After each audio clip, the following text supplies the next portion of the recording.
Hola, muy buenas gente, bienvenidos sean a otro video más. En esta ocasión, como pueden ver, estamos ante un nuevo formato. Ahora estoy enfrente a la cámara hablándoles a ustedes. ¿Por qué? ¿Por qué se da este nuevo formato? Bueno, creo que se me facilita más, ya que últimamente he estado muy ocupado con ciertas cosas hay un tanto personales que me gustaría checar y la verdad este formato se me facilita mucho más, además que creo que resulta ser más entrañable, puede ser mucho más dinámico a la hora de platicarle sobre cierta película que el hecho de andar haciendo guión. Me gusta, no sé si volveremos algún día a ese formato, pero por el momento tienen este nuevo formato, el cual está inspirado en ciertos youtubers como James Rolfe de Cinemassacre o de José BR.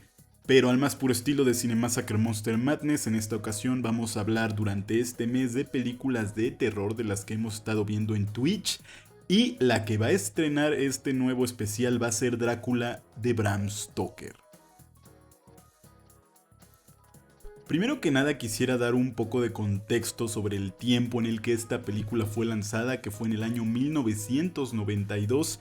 Y es que, a ver, conocemos a los monstruos clásicos de Universal, pero ¿por qué se les dice Universal Monsters? Bueno, algunas de sus primeras películas, ojo, oficiales fueron hechas por esta compañía, por esta productora, la Universal. ¿Por qué? Porque antes se habían hecho películas que podrían considerarse como bootleg, por así decirlo, o no oficiales, como lo es el caso de Nosferatu, un peliculón clásico que realmente adaptaba la novela de Drácula de Bram Stoker, pero con ciertas diferencias para evitar derechos de autor porque no estaba autorizada, pero pues incluso la viuda de Bram Stoker se enteró del tema y la mandó a destruir. Afortunadamente se lograron salvar muchas copias de la película y actualmente la tenemos hoy en día. Pero no fue hasta los años 30 que Universal comenzó a hacer películas oficiales de algunos de estos monstruos como Drácula o Frankenstein, que bueno, muchos de ellos ya eran de dominio público realmente. Eso quiere decir que tú los puedes usar, así es, tú puedes hacer tu propia película de Drácula, de Frankenstein, pero Universal era la que hacía estas películas más que nada. Teníamos a Drácula, el hombre invisible, el hombre lobo, la momia. No obstante, las cosas cambian con el tiempo, los miedos van cambiando, lo que le gusta, lo que consume la gente va variando alrededor de las décadas y poco a poco ya Universal fue dejando de hacer estas películas. Ya para los 50 o 60 estaba bastante diluido este género de películas y así estuvo por mucho tiempo. No fue sino hasta los 90 que Sony Pictures, por medio de TriStar, vio una ventana de oportunidad para poder seguir haciendo películas de monstruos y realmente reintroducirlas a una nueva audiencia noventera y mostrar a estos monstruos como nunca antes se habían mostrado. Tuvimos a actores de gran calibre interpretando a los monstruos. De hecho, teníamos a Drácula interpretado por Gary Oldman, teníamos al monstruo de Frankenstein interpretado por Robert De Niro, al Dr. Frankenstein siendo Kenneth Branagh, al hombre invisible siendo interpretado por Kevin Bacon, o incluso el hombre lobo por Jack Nicholson. La verdad es que eran casts bastante interesantes, pero ¿qué tal las películas en sí? Bueno, muchas de estas querían o pretendían hacer una versión mucho más fiel a las novelas originales, porque pues no todas estas películas se basan en novelas. Por ejemplo, está El Hombre Lobo, que pues es un mito, ¿no? Realmente. O por ejemplo, El Hombre Invisible, que ya ni siquiera se llama Hombre Invisible, ya es El Hombre Hueco. Pero por ejemplo en Frankenstein y Drácula sí se pretendió hacer versiones mucho más fieles, porque realmente las versiones anteriores, ya sea por temas de derechos, o por cuestión de tiempo, presupuesto, o porque sus huevos se les hincharon de esa manera, no eran 100% fieles. Y estas películas pretendían ser lo más cercano posible. La pregunta es, ¿lo lograron? Como siempre tenemos que empezar por el principio. Drácula de Bram Stoker del año 1992 es dirigida por Francis Ford Coppola. Si ven que ando viendo, estoy como que leyendo algo y a veces no viendo a la cámara, es porque ahí tengo un acordeón, como dicen por ahí, para que me vaya, bueno, apoyando, ¿no? De los temas que vamos a platicar. Y sí, Drácula fue dirigida por un director de renombre como Francis Ford Coppola, que sabemos que dirigió películas como El Padrino o más recientemente Megaflópolis.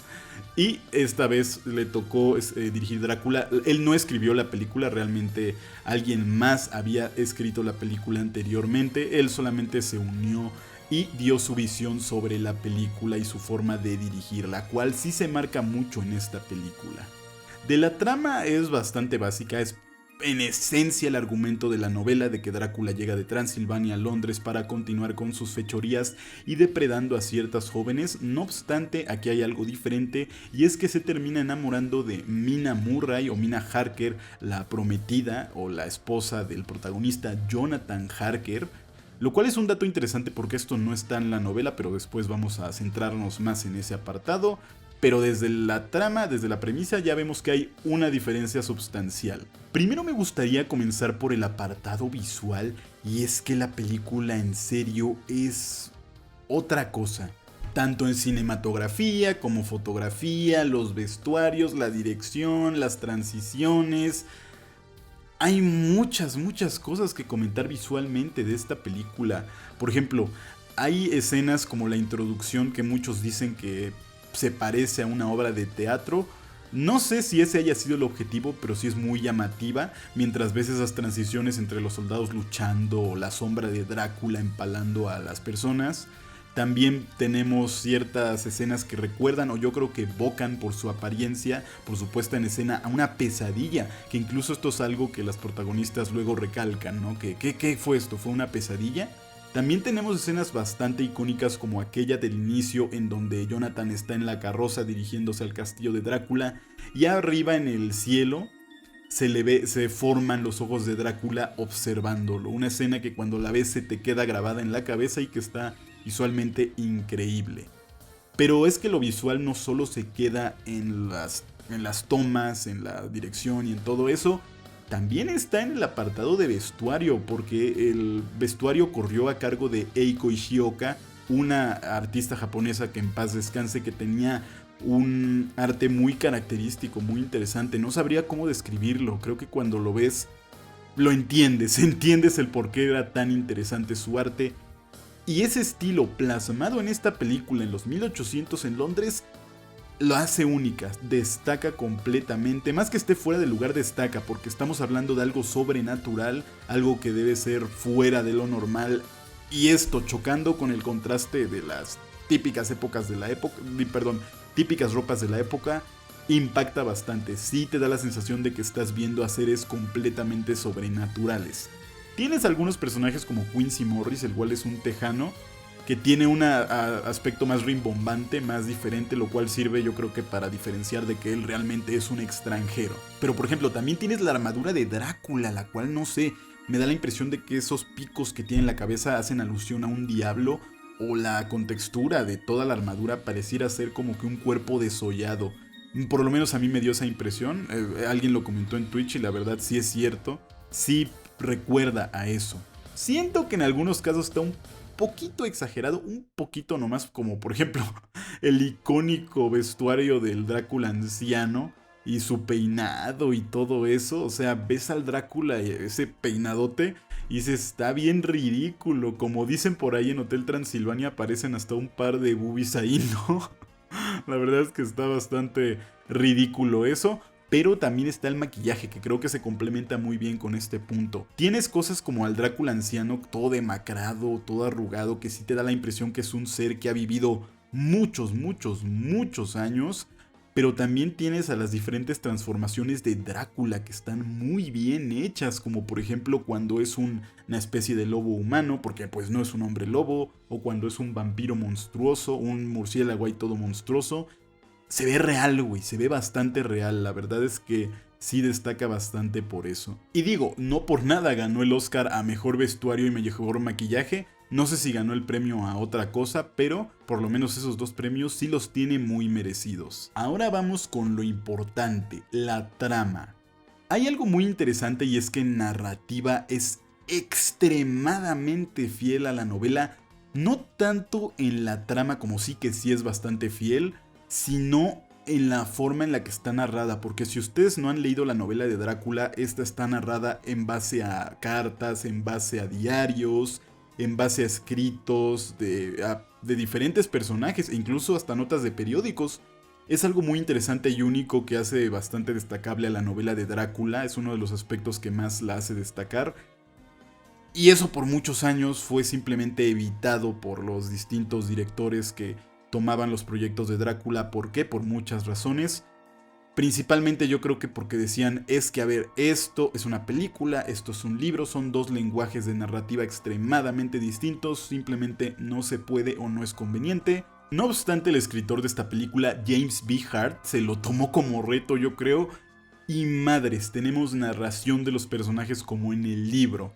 Tiene ciertos momentos muy clave, por ejemplo el inicio, o las narraciones de Van Helsing, o las de Mina, o las narraciones del capitán del Demeter, que bueno, incluso a eso mismo le hicieron una película, ¿no? Del último viaje del Demeter, pero está ahí, es algo que nadie se atrevió a hacer, que estas personas dijeron sí podemos y sí está muy bien implementado en la trama porque no es como que todo el tiempo alguien esté narrando, más bien son pequeños cachos donde suceden cosas importantes en las que se narra, supieron trasladarlo, supieron utilizarlo bien y la verdad es que se le da mérito por eso mismo. Y hay otra cosa en la que es bastante fiel con respecto a otras adaptaciones en las que, como hay tantos personajes, o los eliminaban de la trama o los fusionaban unos con otros.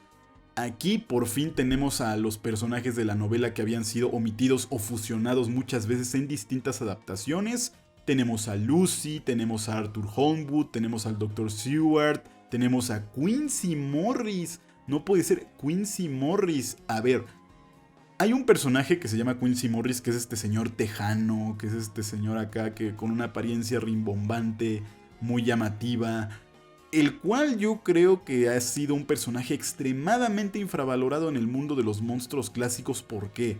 Porque muchos tienen la idea de que Van Helsing es el némesis de Drácula, su enemigo número uno. Y si bien sí lo llega a desafiar y todo eso, sí es alguien que tiene la preparación de ciertas cosas para combatirlo.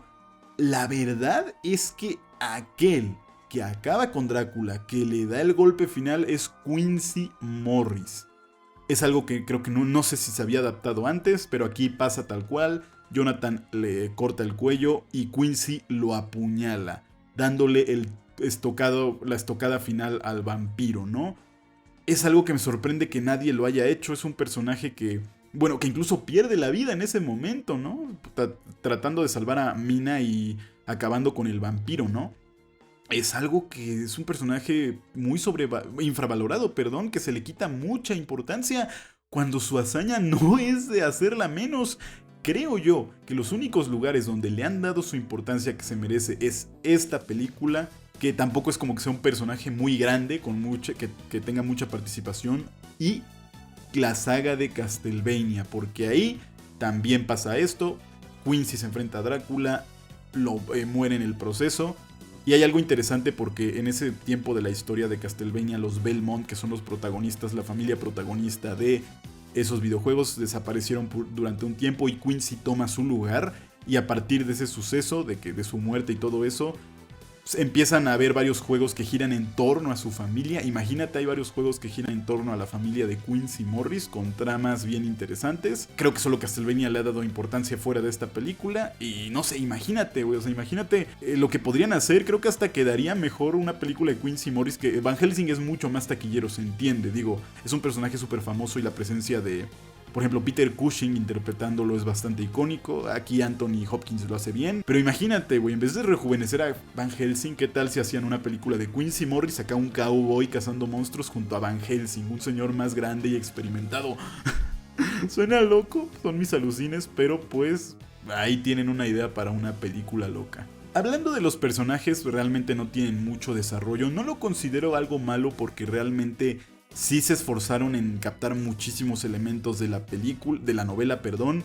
Tal vez al tratar de ser muy fiel le restaron un poquito al desarrollo de personajes, pero no me molesta. Creo que fue un alma por un alma, como dicen por ahí. No obstante, sí que hay cambios, y es que hay un romance, un amorío entre Drácula y Mina. ¿Por qué? ¿Por qué Drácula se enamora de Mina? Bueno, aquí resulta que Mina en esta versión es la reencarnación de la amada de Drácula en el pasado. Ah, caray, pues sí, esta película le da un trasfondo al conde Drácula, le da un origen en el que lo conectan con Vlad el Empalador. Aquí se nos muestra que sí era él, que en una de sus batallas unos enemigos se infiltraron por ahí en su castillo, dispararon unas flechas con un mensaje que le comunicaba a su amada de que él había fallecido, o bueno, perdido la vida en batalla, al más puro estilo del Popocatépetl. así que ella de tristeza se quita la vida y él siente que Dios le falló porque él fue a luchar en nombre de Dios, lo rechaza completamente, e incluso apuñala una cruz, ¿no? Apuñala una cruz y de ella sale un chingo de sangre como que abrazando la oscuridad y convirtiéndose en vampiro. Le dan un trasfondo trágico a Drácula, me gustó ese trasfondo, pero aquí viene yo creo que el problema de la película, que es todo este romance que yo simplemente no me lo compro. Te lo ponen como que muy romántico y toda la cosa. El problema aquí es que siento que aquí en la película tratan de hacer muy empático a Drácula y yo la verdad no te lo compro porque te lo presentan como alguien súper monstruoso, un asesino de niños, un abusador, y que te quieran poner al final de que pobrecito, por lo menos ya va a tener paz, se me hace medio ridículo, se me hace medio contradictorio. Y yo siento que no va en sintonía con lo que te había presentado la película anteriormente. Siento que ahí es en donde falla más, en este romance que nunca llega a conectar entre Drácula y Mina, o la reencarnación de la amada de Drácula. La verdad es que eso es algo que por lo menos yo siento que le resta incluso más a la película, porque pudieron haber adaptado muchas cosas del libro que se hicieron de al lado para darle favor a esto. Ahora, otra cosa que sí es característica de esta película es que es muy erótica, muy horny. Hay escenas que no están en la novela que bueno, aquí tienen una connotación diferente, que es bueno. La verdad es que no me molesta porque es como que su propia versión de la historia. No es como que le quite la fidelidad de ese tipo de escenas o connotaciones. No obstante, siento que se centran, que tiene que ver con el romance entre Drácula y Mina, en en unas escenas, más que nada en la escena en donde, la icónica escena en donde Drácula le da de beber de su sangre a Mina, aquí con una connotación mucho más erótica. Siento que esa escena la alargan demasiado, siento que dura muchísimo, y no porque me espante o algo, sino porque siento que podrían haberse centrado en otras cosas en lugar de andar alargando escenas como esa. Que la película tiene un pacing muy bueno, nada más que siento que esa escena es la que medio mata el ritmo en toda la película, la única. Por otro lado, la banda sonora es increíble, es deleite para los oídos, acá toda gótica, toda oscura, bueno, con ese estilo, ¿no? La música, no diría que épica, pero sí medio aterradora, o tal vez una fusión entre aterradora y épica. La verdad es que está muy buena, sobre todo el tema principal, que bueno, en la película original, en la viejita de Drácula, habían utilizado el Lago de los Cisnes para el tema principal. Aquí utilizaron su propia creación y se oye increíble. Igual hay que hablar del cast, porque tenemos a Gary Oldman como Drácula, a Winona Ryder como Mina, a Anthony Hopkins como Van Helsing y a Keanu Reeves como Jonathan, lo cual es muy chistoso porque todos como que hacen un muy buen trabajo interpretando a sus personajes, pero Keanu Reeves como que, peñóñenme por lo que voy a decir, pero que no, como que nomás no despega, su actuación es muy plana, la verdad. Sí cae bien y todo, es Keanu Reeves, por favor. Pero sí siento que actúa medio mal, la verdad aquí... Bueno, no sé, no es como que sea un actor muy expresivo, pero aquí la verdad es que cuando intenta ser muy expresivo se ve hasta ridículo. Como conclusión he de decir que pese a sus diferencias con respecto a la novela, esta película sí es bastante fiel, sí tiene los elementos de la trama y realmente sí sigue de una manera muy cercana a la novela, además de que es una película bastante entretenida. Creo yo que el punto más fuerte sí es el apartado visual, porque sus elementos tan característicos de esta película hacen que verla realmente siempre sea un deleite, que a pesar de que haya cosas que no estén tan chidas, al verla siempre habrá algo que te va a hipnotizar. Es eso, yo llamaría a esta película como hipnotizante. Pero bueno, gente, de momento esto ha sido todo. Espero que les haya gustado. No sé si ustedes ya vieron esta película de Drácula, la verdad yo se las recomiendo, y si ya la vieron pueden comentar su opinión aquí abajo en los comentarios. Por lo que recuerden que pueden seguirnos en Twitch, en donde hacemos directos, o en Discord, en donde ahí podemos platicar. Pero por el momento esto ha sido todo, espero que les haya gustado y nos vemos en un próximo video, directo o lo que se venga primero, y hasta la próxima. Bye.